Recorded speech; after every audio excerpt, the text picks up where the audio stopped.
From regulatory perspective, what do you think, what was the problem before which this particular solution has tried to fix? So from regulatory perspective, what is the advantage pledging and repledging has brought on the table? To understand the importance of what we are talking today, we need to see what was in existence and why this is a betterment. When an anonymous order book, order matching concept was brought into India, what happened was in the exchanges, anybody and everybody who trades is actually taking an unknown credit risk. Why we say that? Because he does not know the counterparty. So whether the counterparty is black, white, red, yellow, he doesn't know.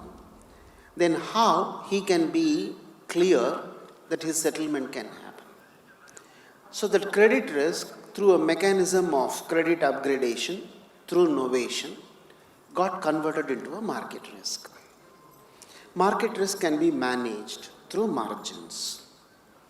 And if you were to ask all people who trade to put upfront margin, because that's the route which India chose, and you say if everything has to be in cash, then what happens?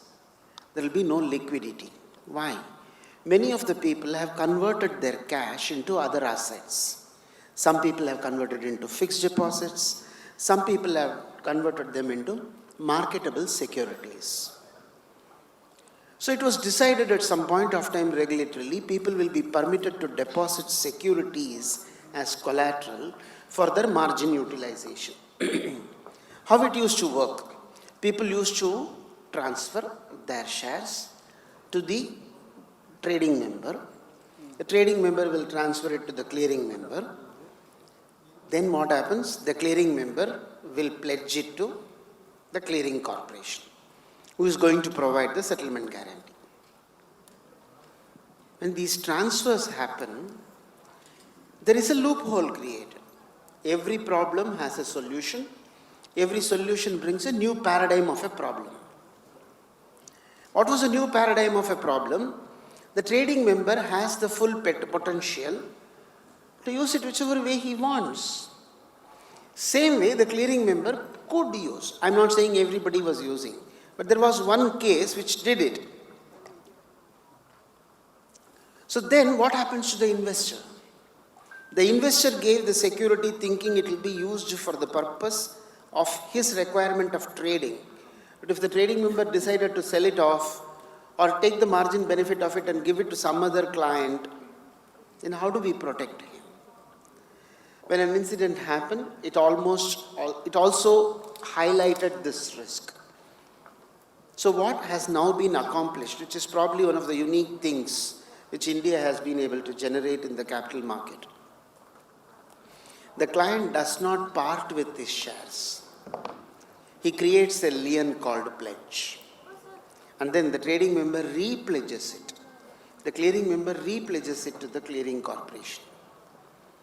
When the pledges only is in place everywhere, and only to the extent of the utilization of the margin by the client it is used, otherwise it's remaining safe. And no broker is permitted to take, other than through this pledge mechanism, the securities from the clients. So this plugs a very big loophole which was in existence. What is the regulatory requirement? Every act has its birth with its preamble. The preamble of our regulatory act is to protect the interests of investors. Clearly, that is what this pledge and repledge has helped the marketplace to accomplish.